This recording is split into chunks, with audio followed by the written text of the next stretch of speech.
When you come to a crossroad and run into the winner and the quitter in you, listen to the winner. The quitter will never take you down the road you want to travel. I believe we all have a winner in us. There is a winner inside of you. Sometimes we just have been around negativity for way too long, developed the mindset of a winner. The truth is, most people give up on their dream. Most people give up on their dream to live the average lifestyle. But it really doesn't matter what most people do. What do you do?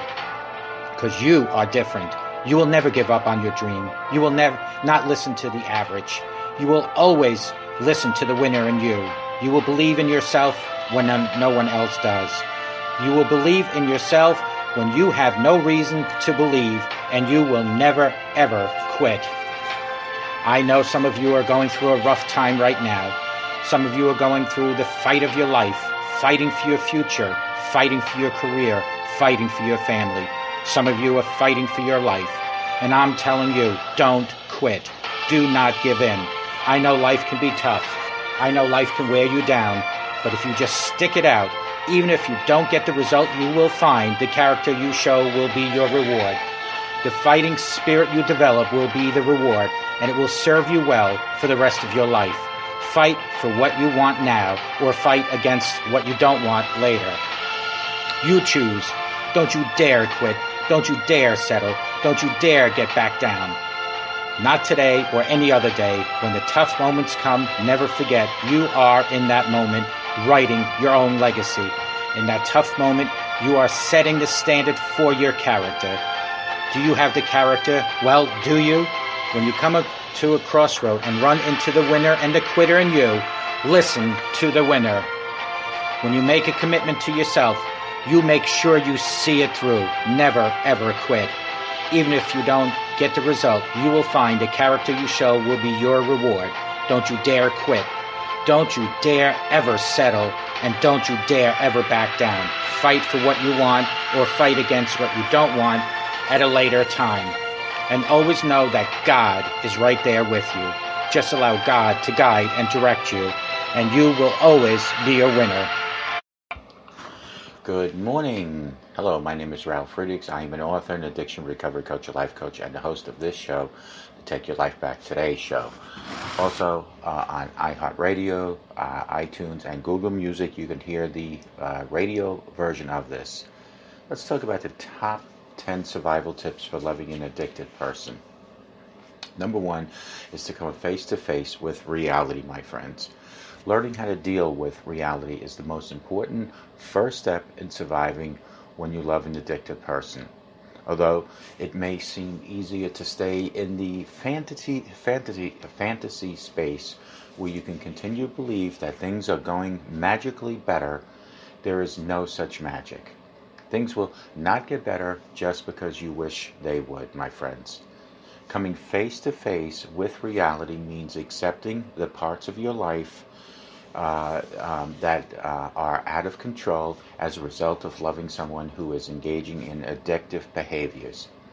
These addictions can include mind-altering substances such as drugs and alcohol, as well as mood-altering addictions such as eating disorders, compulsive overspending, smoking, being glued to internet gambling, or codependency in relationships, also drugs and alcohol. You may be feeling a constant gnawing worry that you live with every day. You may find yourself being asked for money often and feeling guilty if you say no. Perhaps you are watching everything you say and do in order to keep peace in your home and not make an addict angry. Or you may be asked to do favors for the addict on a consistent basis, such as watching their children or doing their errands, and you may not know how to say no. Whatever your particular situation is, acceptance of what you are dealing with is your life is the first survival tip for loving an addicted person, and that can be even more than just drugs and alcohol. Number 2 is to discover how to love an addicted person and still stay healthy. There are effective ways to deal with an addicted person in your life, just as there are ways not only ineffective, but can be very dangerous as well. Learning to separate between them can save you a lot of time and can also produce much healthier results for you and your addicted loved one. My friends, for an example, learning how to set and maintain appropriate boundaries is a very important skill. You may need to explore the reasons why you have a problem, why they have a problem, and then learn some assertiveness techniques that will help you say yes when you mean yes and no when you mean no. Another way to keep yourself healthy while caring about an addicted person is to make sure that you are looking after your own life and keeping a good balance with such things as work or volunteering, supportive friendships, fitness, and good nutrition, and time for the fun activities that you enjoy most on a daily basis. Choose to practice the healthier ways of loving your addicted person. Number 3 is you cannot control or fix another person, so stop trying. The only person you have any control of is yourself. You do not control over anything that addicted person does. Many people choose not to believe this, but that doesn't make it any less true. Once you can really grasp the reality of the concept and live by it, you will become much easier. Friends, the Serenity Prayer can give you a helpful gauge to see whether you are trying to control people and situations that you simply cannot control. God grant me serenity to accept the things I cannot change, the courage to change the things I can, and the wisdom to know the difference. Cultivate your wisdom so that you know the difference between what you can and cannot change, and stop trying to control or fix anyone other than yourself. Friends, number 4, stop blaming the other person and become willing to look at yourself.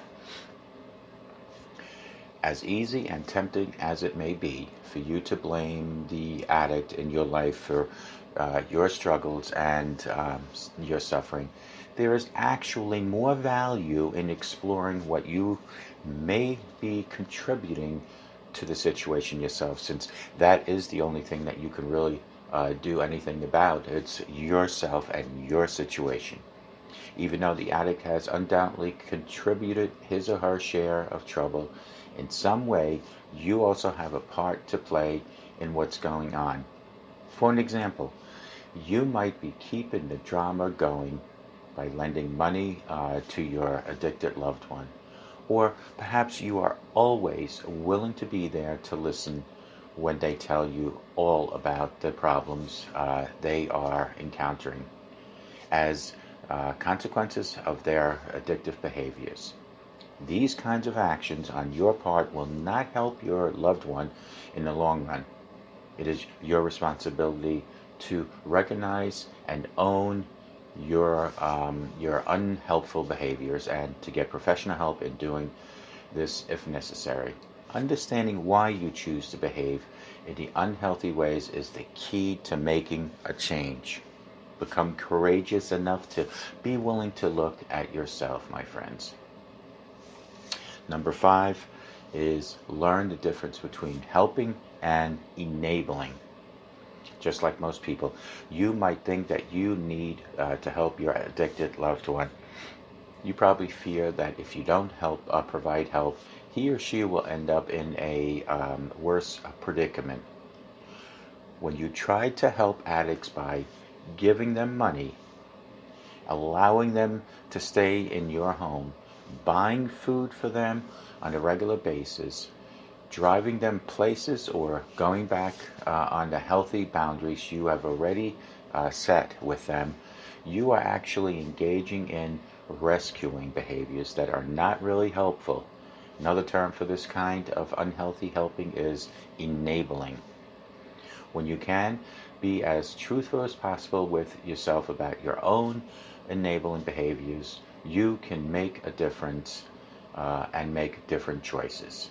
This will lead to healthier changes in your addicted loved one as well as, for an example, you might decide to tell the addict in your life that you will no longer listen to them complain about their lives. However, you can let them know that you are very willing to be there for them as soon as they are ready to work on resolving their issues.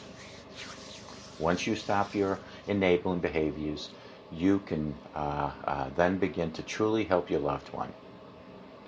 Friends, 6, don't give in to manipulation. It has been said that the least favorite word for an addict is to hear the word no. When addicts are not ready to change, they become master manipulators in order to keep the addiction going. Their fear of stopping is so great that they will do just about anything to keep from having to be honest with themselves.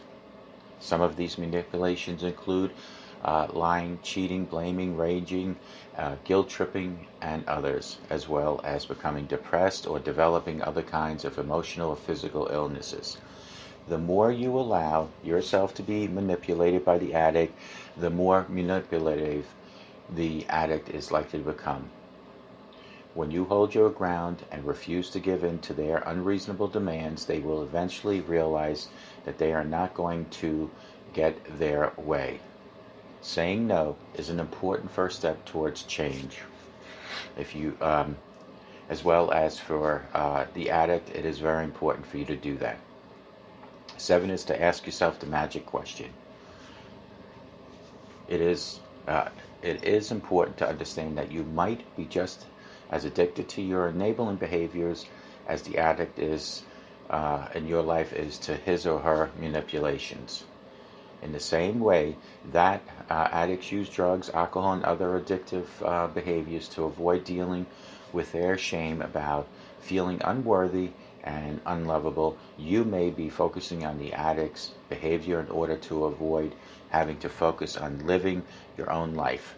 Your enabling behaviors toward the addict may be helping to keep you busy and to fill up your life so that you don't have to see how lonely and empty you are feeling inside each and every day.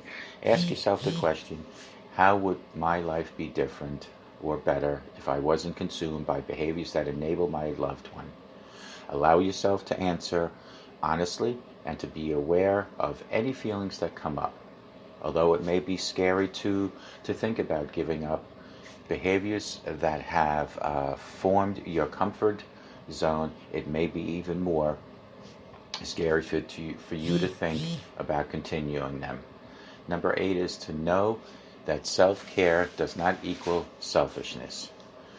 Too many people get these two ideas confused. They think that if they practice healthy self-care and put themselves first, they are being selfish. Selfishness basically means that you want what you want when you want it, and you are willing to step on whomever you have to get in order to get it. That actually sounds more like the behavior of an addict. If you try to take care of someone else before taking care of yourself, you will simply become depleted and exhausted. Self-caring means that you respect yourself enough to take good care of yourself in a healthy and holistic way, such as making sure your physical, mental, emotional, and spiritual needs are met on a daily basis. As an adult, it is your job to determine what your needs are, and you are healthy and responsible for meeting them. Number 9 is rebuild your own life. Friends, the best way to come out of your own addictive behaviors, such as enabling and people-pleasing, is to focus on your own life. If your life seems empty in any area, such as careers, relationships, or self-care, begin to rebuild your life by exploring the kinds of things that might fulfill you. Would you like to make a career change or go back to school? Perhaps you would like to develop different hobbies or activities that would help you meet new people, building your life so that you feel greater sense of happiness and self-fulfillment is your most important overall responsibilities. Enjoy. Number 10, don't wait until the situation is really bad. Reach out for help right now, today. When those who love people with any type of addictive behavior finally reach out for help, they have usually been dealing with their situation for a very long time. If you have been dealing and waiting to see whether things would get better without professional help, please consider getting help today before things become even worse. If this situation is just beginning for you, it is best to get some support as soon as possible so that you don't make the mistakes that could make things a lot more difficult. Friends, the sooner you reach out for help, the better it is for you and everyone concerned around you. Call me at 844-405-HELP because we can help each other take our lives back. Be good to yourselves, always be good to each other, and a simple smile to a total stranger can help that stranger for the rest of their lives and can change your life forever. Always include God, whether you're the addicted person or if you're the enabler or if you just want to help someone. Include God daily on each and every decision you make, and may God bless you, and take good care, and we'll talk to you guys real soon. Bye-bye.